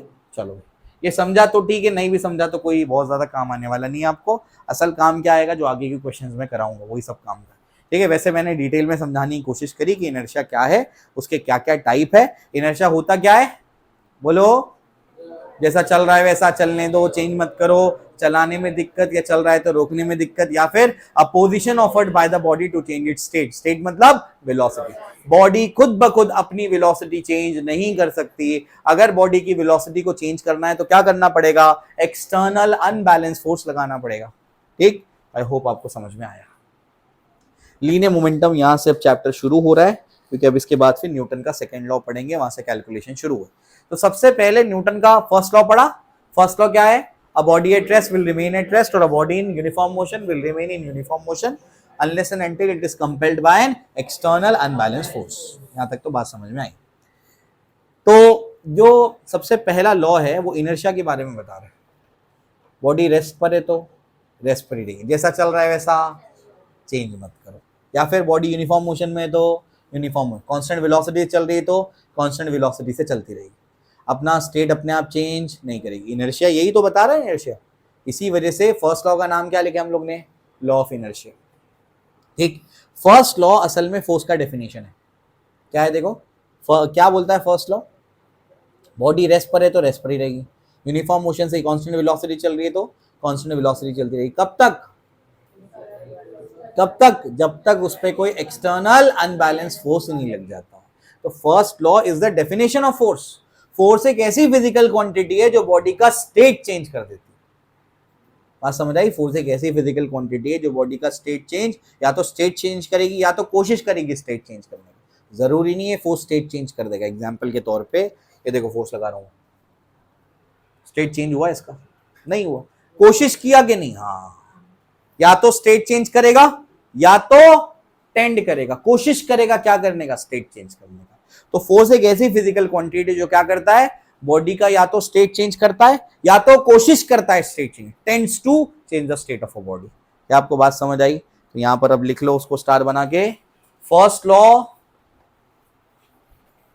Law is basically the definition of force. First law is basically the definition of force. Basically the definition of force. First law force का definition है। लिखो उसका definition, डबल इन्वर्टेड कॉमा में लिखो नई लाइन पे। Force is that physical quantity. Force is that physical quantity which changes. Force is that physical quantity which changes or tends to change, which changes or tends to change the state of a body, which changes or tends to change the state of a body. ठीक है? तो जब आप 9th-10th level पे होते हैं तब आपको पूछते हैं कि फोर्स क्या है, तो आप बोलते हैं आप पुश और पुल ऑन अ बॉडी। बचकाना डेफिनेशन है लो लेवल का। बात समझ आई? अब आप क्या बोलेंगे? फोर्स वो फिजिकल क्वांटिटी जो क्या करता है? या तो बॉडी का स्टेट चेंज करता है या तो टेंड करता है स्टेट चेंज करने का। ठीक है, ये ज्यादा बेटर डेफिनेशन है। अब हम लोग असल मुद्दे पे आ रहे हैं। असल मुद्दा हमारा है लीनियर मोमेंटम। ठीक है ना? तो अब थ्योरेटिकल बातें कम होंगी, अब न्यूमेरिकल शुरू होने वाले हैं। ठीक है ना? बहुत सारे न्यूमेरिकल है, बहुत कुछ प्रैक्टिस करना है। ऑलमोस्ट हर क्वेश्चन के लिए या हर टाइप ऑफ क्वेश्चन के लिए ट्रिक है, उसको आप सीख लेंगे तो बहुत आसानी से सॉल्व कर लेंगे इंशाल्लाह। पिछले चैप्टर के कंपैरिजन में ज्यादा इजी लगेगा आपको, क्योंकि अब आपका लेवल बढ़ चुका है माशाल्लाह, है ना? चलो भी आओ। तो लीनियर मोमेंटम, आइए इसको समझते हैं। लीनियर मोमेंटम क्या है? तो अगर मैं पूछूं लीनियर मोमेंटम क्या है, आपका क्या आएगा आंसर?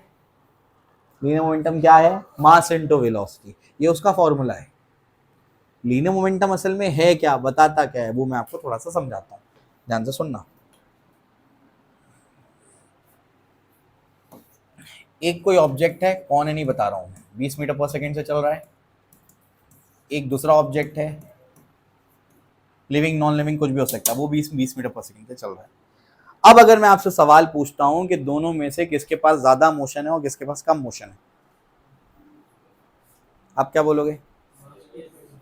देखो, अगर इसमें मैं ऐसे बोल देता, एक 20 मीटर पर सेकेंड से चल रहा है और दूसरा जो है मान लेते हैं 40 मीटर पर सेकेंड से चल रहा है। अब बताओ किसके पास ज्यादा मोशन है, किसके पास कम मोशन है? बी के पास क्या है? ज्यादा मोशन है, अमाउंट ऑफ मोशन ज्यादा है, और ए के पास अमाउंट ऑफ मोशन कम है। गलत। यही न्यूटन ने हमको समझाया। न्यूटन ने हमको बताया सिर्फ स्पीड देख करके आप डिसाइड नहीं करेंगे किसके पास मोशन ज्यादा है, किसके पास मोशन कम है। अगर आपको पता करना है कि कौन सा ऑब्जेक्ट के पास लीनियर मोशन ज्यादा है और कौन सा ऑब्जेक्ट के पास लीनियर मोशन कम है, तो आप उसकी स्पीड या वेलोसिटी ना देख करके आपका मास इनटू वेलोसिटी चेक करो, यानी उसका मोमेंटम चेक करो। ठीक। असल में किसके पास मोशन, जिसके पास मोशन ज्यादा है उसका इंपैक्ट ज्यादा होगा, जिसके पास मोशन कम है उसका इंपैक्ट कम होगा, कहीं टकराएगा तो उसका इंपैक्ट कम होगा। ए ट्रेन है, बी मॉस्किटो है, अब बताओ तुमको ये आके टकराएगा तो ज्यादा इंपैक्ट होगा कि ये आके टकराएगा तो ज्यादा इंपैक्ट होगा? ट्रेन आके टकर, ट्रेन 20 से भी टकराएगी तो बहुत इंपैक्ट है, और मच्छर 40 से भी टकराएगा तो कोई इंपैक्ट नहीं है, कोई खासा इंपैक्ट नहीं पड़ेगा। क्या आपको बात समझ आई? तो जिसके पास मोशन ज्यादा, टक्कर खाने पे उसका इंपैक्ट भी ज्यादा। तो सिर्फ स्पीड से डिसाइड कर सकते क्या? नहीं कर सकते। आपको देखना पड़ेगा उसकी मास इनटू वेलोसिटी क्या है, आप उसको मोमेंटम चेक करेंगे। तो अब से याद रखना कि अगर किसी ऑब्जेक्ट के पास हमको चेक करना है कि भाई इसके पास इतना लीनियर मोशन है, इसके पास इतना लीनियर मोशन है, किसके पास ज्यादा है किसके पास कम है, तो क्या चेक करेंगे? मोमेंटम चेक करेंगे, मास इनटू वेलोसिटी चेक करेंगे। बात समझ आई? जिसका मोमेंटम ज्यादा उसका मोशन ज्यादा, जिसका मोमेंटम कम उसका मोशन कम। बात समझ आई? तो momentum is the amount of linear motion in a body. Linear momentum है, linear momentum is the amount of linear motion in a body. किस बॉडी के पास कितना अमाउंट ऑफ लीनियर मोशन है, या आप कैसे चेक करेंगे? वेलोसिटी से कि मास से? दोनों के प्रोडक्ट से, मोमेंटम से डिसाइड करेंगे आप। समझ आया? याद रखो। चलो देखो क्या लिखा हुआ है, लीनियर मोमेंटम, क्योंकि आगे जाके एक और मोमेंटम आएगा, इसको क्या बोलेंगे? Angular momentum. ठीक है, तो अभी लीनियर मोमेंटम पढ़ना। ठीक है, अभी चीजें सीधी चल रही है, आगे जा करके चीजें गोल घूमना शुरू कर देंगी, रोटेशनल मोशन पढ़ेंगे आप आगे। ठीक है, the total amount of motion possessed by a moving body is known as momentum of that body. क्या आपको बात समझ आई? ठीक है ना, तो एक बॉडी के पास जिसने जितना अमाउंट ऑफ लीनियर मोशन है उसको हम लोग क्या बोलेंगे? मोमेंटम बोलेंगे। It's a product of mass and velocity. कैसी क्वांटिटी है? वेक्टर क्वांटिटी, जिसका डायरेक्शन क्या होता है? Along the instantaneous velocity. जो वेलोसिटी का डायरेक्शन वही मोमेंटम का डायरेक्शन। आगे ये फॉर्मूला आपको तो समझ, P bar is equal to M V bar, mass into velocity. Momentum is directly proportional to mass and directly proportional to object's velocity. और डायरेक्शन ऑफ मोमेंटम वेक्टर क्या होगा? वेलोसिटी वेक्टर का direction. Unit आप बना ही लेंगे उसका। यहां तक सबको क्लियर है क्या? हेडिंग लगाओ, लीनियर मोमेंटम, ब्रैकेट में सिंबल लिखो P bar, linear momentum.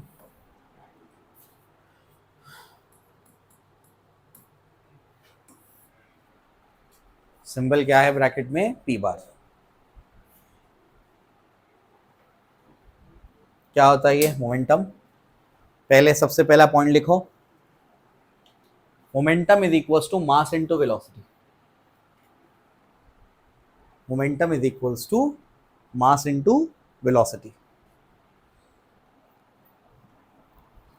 Momentum is equals to mass into velocity, that is p bar is equals to mv bar. That is p bar is equals to mv bar. p bar is equals to mv bar. ठीक है,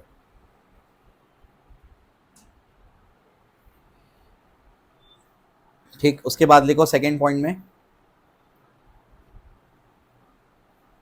it gives us the total amount of motion,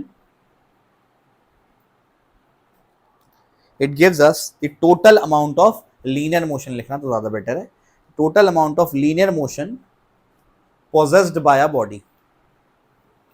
It gives us the total amount of linear motion possessed by a body. ठीक, एक body के पास कितना linear motion है ये आपको मोमेंटम बताता है। थर्ड पॉइंट में लिखना, vector quantity, vector quantity and direction along v bar, vector quantity and direction along v bar, direction along v bar। Momentum का फॉर्मूला क्या आया? मास इनटू वेलोसिटी, मास का यूनिट किलोग्राम, वेलोसिटी का मीटर पर सेकंड। यूनिट लिख लो, unit is kilogram metre पर second. Dimensions क्या बनेंगे? m1 l1 t minus 1, m1 l1 t minus 1।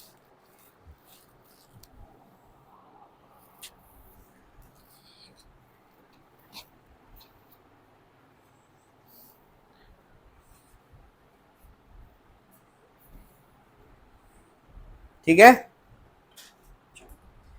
तो इस तरीके से। अच्छा, न्यूटन सेकेंड भी होता है, ये भी लिख लेना। क्या होता है? Newton second. आगे समझेगा कहाँ से आएगा न्यूटन सेकेंड, इम्पल्स के फॉर्मूले से आएगा। ठीक है, तो देखो नए नए टर्म्स बोला था ना, नए टर्म्स की बरसात होने वाली है, बोला था मैंने। स्टेट का मतलब वेलोसिटी, यूनिफॉर्म मोशन मतलब कांस्टेंट वेलोसिटी, की तो पहले भी सीखा था। फिर इनर्शिया क्या होता है, टाइप्स ऑफ इनर्शिया क्या है, फोर्स क्या है, अभी क्या पढ़ा, लीनियर मोमेंटम क्या है। ठीक है ना, अभी और नए टर्म्स हैं आगे। ठीक है, लेकिन ये सब काम आने वाला है आपको। ठीक, चलो भाई आओ। Describe the momentum of 5 kilogram ball moving westward at 2 meter per second. You must include information about both magnitude and direction of the ball. Momentum होता क्या पहले बताओ? Mass into velocity, M V bar होता है। मास कितना है? मास कितना है? 5। वेलोसिटी क्या है? 2 metre per second westward, east west. West में क्या होता है? आई माइनस आई कैप, तो क्या लिखेंगे बोलो? -2 आई कैप। बोलो कितना आएगा? -10 I cap. This is momentum. Magnitude पूछूंगा तो क्या बोलोगे? 10 बोल दोगे। 10 किलोग्राम मीटर पर सेकेंड या फिर न्यूटन सेकेंड। ठीक, क्लियर है? चलो कॉपी।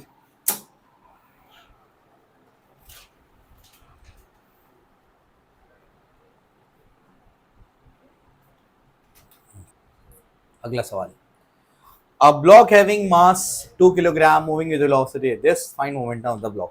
तो इसका मोमेंटम निकालना है। मोमेंटम का फॉर्मूला क्या है? M V bar. मास कितना है? 2। वेलोसिटी कितनी है? 2 आई कैप प्लस 3 जे कैप प्लस के कैप। बोलो क्या आएगा? बोलो रे। 4 आई कैप प्लस 6 जे कैप प्लस 2 के कैप। मोमेंटम आ गया। अगर मैग्नीट्यूड पूछेंगे तो पता है ना क्या करना है? बोलो, अंडर रूट ऑफ 4 का स्क्वायर प्लस 6 का स्क्वायर प्लस 2 का स्क्वायर। बात समझ आई? तो पिछले चैप्टर्स अगर आपके अच्छे हैं, पढ़ के हो गए, तो ये सब में आपको आसानी होगी, है ना। चलो चलो आगे चलते हैं। चलो वैसे एक सवाल प्रैक्टिस के लिए देख लो। Block having mass of 5 kilogram having velocity this, momentum of the block निकालना है। मोमेंटम का formula mass into velocity. Mass 5, velocity I cap plus 2 J cap plus K cap. क्या आएगा? 5 I cap plus 10 J cap plus 5 K cap. ठीक है, magnitude भी निकाल लो उसका। 5 का स्क्वायर प्लस 10 का स्क्वायर प्लस 5 का स्क्वायर। ठीक है, पिछले क्वेश्चन में मैग्नीट्यूड क्या आया? अंडर रूट, इसका चेक करो।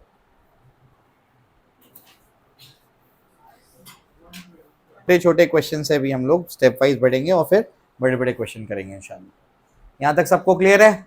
चलो भाई, इससे क्या समझ आ रहा है? मोमेंटम निकाल लिया मतलब बॉडी के पास इतना अमाउंट ऑफ लीनियर मोशन, ऐसा है। चलो भाई क्लियर है।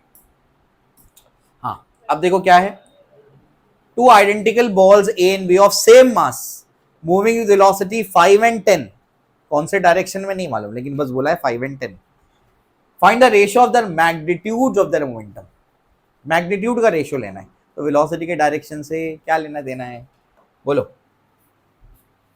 P1 बार, अगर से मैग्नीट्यूड लिखना है तो P equals to M into V लिख दो। मैग्नीट्यूड लिखना है ना सिर्फ, तो मास दोनों का सेम है। P2 M इंटू क्या होगा? V2। मोमेंटम का क्या निकालना है? रेशियो निकालना है। डिवाइड कर दो ना, यहाँ पे डिवाइड कर दो, मास कैंसिल हो गया। स्पीड कितनी है? 5 और 10, 1/2 आंसर। इजी है, देखो।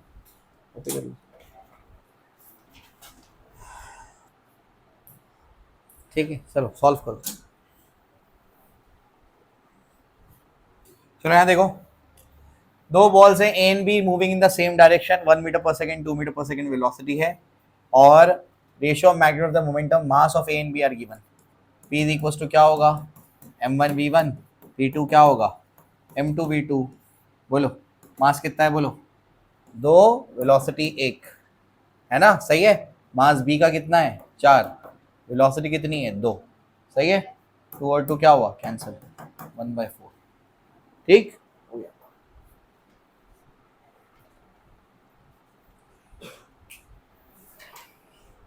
ठीक है, क्लियर है। चलो भाई आगे चलते हैं।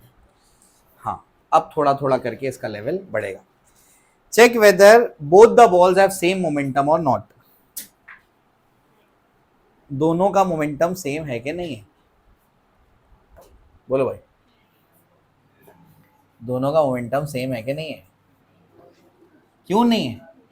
अरे देख के ही बताओगे तुम, डायरेक्शन अलग अलग है। लिख के भी बता सकते हो, बोलो कैसे बताओगे? ए का मोमेंटम कैसे लिखोगे बोलो? एम वी ए बार। मास कितना है उसका बोलो? 2। वेलोसिटी कौन से डायरेक्शन में? हाँ 10 जे कैप। कितना आया? 20 जे कैप आया। मोमेंटम ऑफ बी क्या आया बोलो जल्दी से? Mass of B, velocity of B. बोलो मास कितना है? 4। वेलोसिटी कितनी? 5 I cap. 5 4 20 I cap. Magnitude में तो बराबर है लेकिन डायरेक्शन अलग अलग है। बात समझ आई? तो मैं बोलूंगा momentum of A bar is not equal to momentum of B bar. क्या आपको बात समझ आई? लेकिन अगर मैग्नीट्यूड पूछेंगे तो दोनों बराबर है, लेकिन मैग्नीट्यूड पूछा नहीं है। ठीक है, फिर हो गया मोमेंटम पूछा है। ठीक, इसको हटा दो और भी कर लो। चलो इसको देखो अभी। हाँ, अब चेंज इन मोमेंटम की चर्चा करेंगे। मोमेंटम निकालना सीख गए है ना? अब चेंज इन मोमेंटम निकालना सीखेंगे। ये इसलिए सीखना है क्योंकि इसके बगैर न्यूटन का सेकंड लॉ नहीं पढ़ सकते आप। न्यूटन का सेकंड लॉ इसी पर बेस्ड है। ठीक है ना? तो चेंज इन मोमेंटम, तो change in any physical quantity अपने को पता ही है। चेंज कैसे निकालते हैं? Final value minus initial value. अगर चेंज इन मोमेंटम निकालना है तो final momentum minus initial momentum. अच्छा, तो अगर डेल्टा पी बार निकालना है तो कैसे लिखेंगे बोलो? चेंज इन मोमेंटम निकालना है तो क्या करना पड़ेगा? P final minus P initial. ये क्या होगा बोलो? Mass into V final, mass into P initial. एक ही ऑब्जेक्ट की बात करें ना, उसी का तो चेंज निकलेगा। एम बोलो क्या होगा? V final minus V initial. और डेल्टा पी बार अलग अलग फॉर्मेट बता रहा हूं मैं, ऐसे भी लिख सकते, ऐसे भी लिख सकते, ऐसे भी लिख सकते और ऐसे भी लिख सकते। ये फाइनल माइनस इनिशियल तो ये भी तो चेंज हुआ, एम डेल्टा वी बार। बात समझ आई? तो सब एक ही बात है। लिख लो फटाफट से चेंज इन मोमेंटम।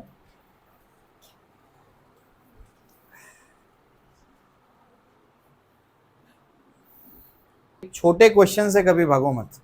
आपको भी अगर लग रहा है बहुत छोटा सवाल है तो बहुत इजी है।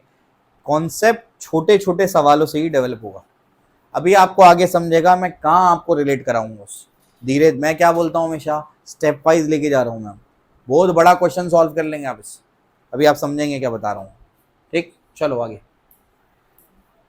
हाँ चलो, ये सवाल है अपने सामने।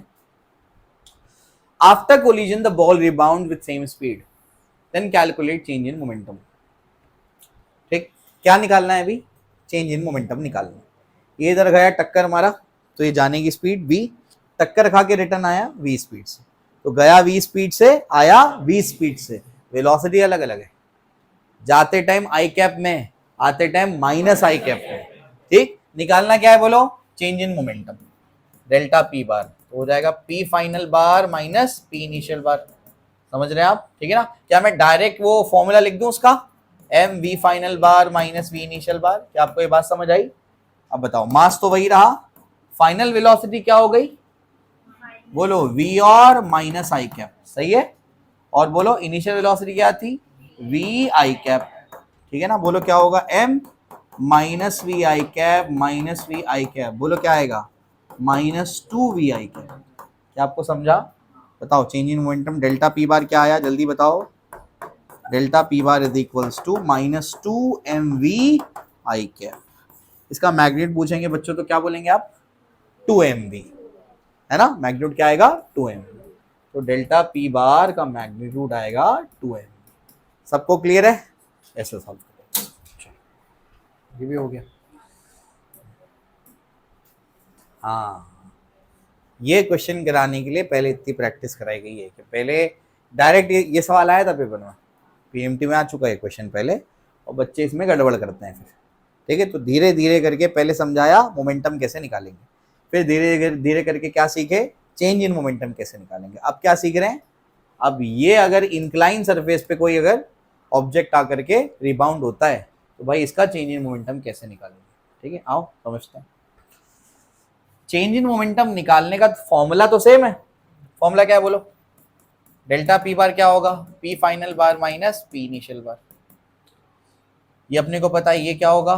We final bar m into V final bar minus V initial bar. मतलब फाइनल वेलोसिटी निकालनी पड़ेगी और इनिशियल वेलोसिटी निकालनी पड़ेगी, और दोनों वेलोसिटी सीधी नहीं है, टेढ़ी है, और टेढ़ा वेक्टर दिखते ही पागल हो जाओ, है ना। हाँ, तो अगर ये वेलोसिटी आपको नजर आ रही है, यहाँ पर ये देखो वी बार नजर आ रहा है ना, तो ये टेढ़ा वेक्टर है, तो उसका टेल को पकड़ो, एक हॉरिजॉन्टल लाइन और एक वर्टिकल लाइन। यहाँ पर बताया उसने कि यहाँ करके असल में ये रिफ्लेक्शन हो रहा है। रिफ्लेक्शन सिर्फ लाइट के लिए नहीं है, अगर कोई ऐसे बॉल आकर के यहाँ रिफ्लेक्ट हुआ तो ये भी रिफ्लेक्शन है, इसके लिए भी लॉज ऑफ रिफ्लेक्शन एप्लीकेबल है। Angle of incidence equals to angle of reflection plane surface के लिए, ठीक है ना। चलो भाई, तो ये आकर के इधर टकराया, तो आपको समझ में आ रहा है ये जेड शेप हो रहा है, तो ये थीटा है, तो ये क्या बन जाएगा, ये वी बार है ना, तो ये क्या बनेगा, V cos theta I cap V sine theta minus J cap. समझे, ये बन गया v1 बार। सही है, आने वाली वेलोसिटी टक्कर खा के जाने वाली वेलोसिटी भी चेक करनी पड़ेगी। जाने वाली वेलोसिटी ये है, तो ये वेलोसिटी को ऐसे बना देता हूँ बड़ा सा मैं, ये कौन सी वेलोसिटी है, v2 बार। क्यों, अभी आपको समझेगा, ताकि ये थीटा दिख रहा है ना, तो डायरेक्ट यहाँ से कंपोनेंट कर लो तुम लोग। अगर ऐसा नहीं करते तो क्या करना पड़ता फिर, तो फिर यहाँ ये वी बार ये v2 बार है, फिर यहाँ से दो कंपोनेंट करोगे, टेढ़ा वेक्टर देखते ही दो कंपोनेंट बनाओ, फिर देखना पड़ता अच्छा ये हॉरिजॉन्टल लाइन है, ये भी हॉरिजॉन्टल है, ये ट्रांसवर्सल है, तो ये थीटा तो ये भी थीटा। तो उतनी मैथमेटिक्स से बचाने के लिए क्या करो, ये पूरी बड़ी लाइन वी वेक्टर ले लो, v2 वेक्टर। तो ये v2 वेक्टर, या फिर ऐसे भी सोच सकते हो, a vector displace parallel to itself does not change the vector, है ना। चलो भाई, तो ये समझ लो, ये हो गया आपका क्या, v2 बार। अब v2 बार का ये देखो थीटा है, तो ये क्या बनेगा बोलो, v2 या v है ना, स्पीड तो वही है, v cos थीटा माइनस आई कैप, एक कंपोनेंट इधर क्या आएगा, v sin theta minus J cap. समझा क्या। अब इनिशियल वेक्टर क्या होगा, फाइनल वेक्टर क्या होगा, वो आप समझ गए। Delta P bar is equal to m into final vector क्या है, ये v2 बार है, ये फाइनल वेक्टर है, बोलो क्या आया, minus v cos theta I cap minus v sin theta J cap. ठीक है, माइनस ये क्या आया बोलो, v cos theta I cap, minus बाहर है ना, तो जब उसको लिखेंगे तो ये समझ आ रहा है कि नहीं, पक्का एकदम। तो जब वो वी आई बार इनिशियल कैसे लिखोगे बोलो, v cos theta I cap minus v sin theta J cap, उधर सब्स्टिट्यूट करोगे, फिर माइनस को अंदर भेजोगे, तो minus v cos theta I cap, और ये क्या हो जाएगा plus v sin theta J cap. क्या कैंसिल हो रहा है चेक करो, plus v sin theta J cap minus v sin theta J cap, क्या हो गया कैंसिल। क्या बचा बोलो, डेल्टा p बार, बोलो m, ये क्या बचा minus 2v cos theta I cap. बात समझ रहे, डेल्टा p बार क्या आया आप बोलो, minus 2mv cos theta I cap. समझे, ये आया चेंज इन मोमेंटम। मैग्नीट्यूड बताओ जल्दी से, 2mv cos थीटा। क्या आपको समझा, तो ऐसे निकालेंगे इसको, चलो कॉपी करो, चलो इस क्वेश्चन को सॉल्व करो।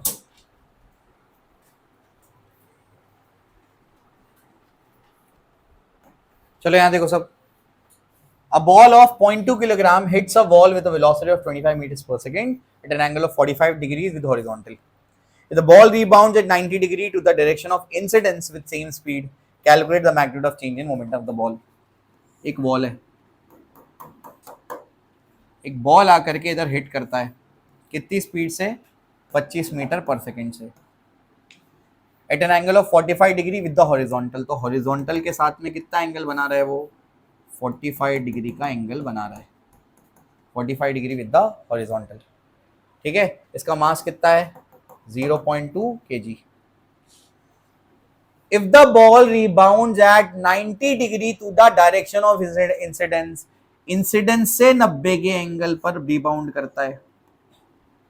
समझ आया, तो ये इंसिडेंस है, इससे जब वो रिबाउंड किया तो ये टोटल एंगल कितना बना है, तो ये अपने आप फिर 45 हो गया ना, वो 45 था ही, 90 पे रिबाउंड किया मतलब ये 45, तो वो 45 से बनेगा टोटल मिला के फिर, तो है ना। चलो भाई सबको समझा, टोटल 90 हुआ, 90 में से 45 निकाल दो तो क्या बचा, 45 बचा। Calculate the magnitude of change in momentum of the ball, ये वही तो सवाल है, सेम स्पीड से गया है ना, 25 से आया 25 से गया, स्पीड थोड़ी बदली, स्पीड तो वही रही, तो चेंज इन मोमेंटम का अभी तो मैग्नीट्यूड निकाला, बोलो क्या आया, 2mv cos थीटा। यही है। 2 इंटू मास कितना है 0.2, स्पीड कितनी है 25, कॉस थीटा क्या है 90 के 45, 45 इज थीटा, कॉस 45। बोलो कितना आएगा ये हो जाएगा 425 10⁻⁻1 1/√2, ठीक है 0.707 और 10, ठीक है 7.07 kilogram metre per second answer, ठीक है। ऑलरेडी मैंने कराया प्रोजेक्टाइल में, फिर से ये a particle having mass m is projected with speed u at an angle theta from the ground, calculate change in momentum between initial point and highest point। बोलो at an angle theta है वो, मैं लिख दूंगा उसको, ठीक है। बोलो a particle having mass m is projected with speed u at an angle theta, ठीक है। कुछ कुछ कैरेक्टर्स पहचानता ही नहीं है, डिलीट हो जाता है या कुछ और क्रॉस बताने लगता है उसको, ठीक है। चलो भैया देखो, ये देखो क्या है, पार्टिकल हैविंग मास m और projected with speed u speed से प्रोजेक्ट किया, ऐसे जा करके गिरेगा, थीटा एंगल पे इसको प्रोजेक्ट कर दिया गया। कैलकुलेट क्या करना है, चेंज इन मोमेंटम, क्या निकालना है, चेंज इन मोमेंटम। क्या होगा बोलो, m v final minus v initial, यही होगा। अब कहा किन पॉइंट्स के बीच में बोला है, इनिशियल पॉइंट और हाईएस्ट पॉइंट। इनिशियल पॉइंट पे वेलोसिटी क्या होगी जल्दी बताओ, ये क्या होगा u cos theta i cap, ये क्या होगा u sin theta j cap, ये तो v इनिशियल हो गई, u cos theta i cap plus u sin theta j cap. Final कहां पर है, हाईएस्ट पे, हाईएस्ट पे सिर्फ क्या होता है u cos theta i cap, याद है ना तुम लोग को, हाईएस्ट पॉइंट पे y की वेलोसिटी कम होते होते होते जीरो हो जाती है, तो फाइनल वेलोसिटी जो बची वो क्या बची, सिर्फ u cos theta i cap. अब इनिशियल मिल गई, फाइनल मिल गई, पुट कर दो, बोलो क्या आएगा, मास m, फाइनल वेलोसिटी क्या है u cos theta i cap minus v initial क्या है बोलो u cos theta i cap, minus अंदर गया तो minus u sin theta j cap, ये दोनों क्या हो गया कैंसिल, क्या बचा बोलो m minus M U sine theta j cap, delta P bar magnitude बताओ क्या होगा एम यू साइन थीटा। मैंने इससे बहुत अच्छा क्वेश्चन ऑलरेडी आपको प्रोजेक्टाइल में कराया है, अलग अलग पॉइंट्स पे चेंज निकालना आपको सिखाया था मैंने, ठीक है क्लियर हो गया, चलो कॉपी, ठीक है। तो जो पिछले चैप्टर्स में आपने सीखा वही काम आ रहा है आपको। एक बात मेरी याद रखो, मैकेनिक्स 1 जितना वीक होगा आगे की फिजिक्स उतनी ज़्यादा वीक होती जाएगी, पहले उसको स्ट्रॉन्ग करेंगे तो मैकेनिक्स 2 समझ में आएगा, मैकेनिक्स 2 और थोड़ा अपर लेवल पे उसके कुछ chapters, rotation, centre of mass वगैरह वगैरह और अपर लेवल के चैप्टर्स हैं, बात समझ आई, ठीक है ना। तो ये अगर वीक होगा, ये सब अगर आपको नहीं आएगा जो पिछले चैप्टर में या वेक्टर्स में सीखे, ये सब नहीं आएगा तो आगे कैसे सॉल्व करेंगे आप, फिर इसको ढंग से तैयारी करो, जो पढ़ाएं पहले उसको अच्छे से पढ़ो, ठीक है। चलो आई होप आपको समझ में आया है, बाकी न्यूटन का सेकेंड लॉ कल हम लोग शुरू करेंगे। आज के सेशन में कोई डाउट नहीं, क्या क्या सीखे आज बोलो, क्या क्या सीखे, फोर्स क्या होता है, यूनिफॉर्म मोशन क्या होता है, स्टेट का मतलब क्या होता है, इनर्शिया क्या होता है, इनर्शिया के टाइप क्या होते हैं, मोमेंटम क्या होता है, मोमेंटम कैलकुलेट कैसे करते हैं, चेंज इन मोमेंटम कैसे निकालते हैं, क्यों सीख रहे चेंज इन मोमेंटम, अभी आपको कल के सेशन में समझ आएगा क्यों सीख रहे हैं, ठीक है।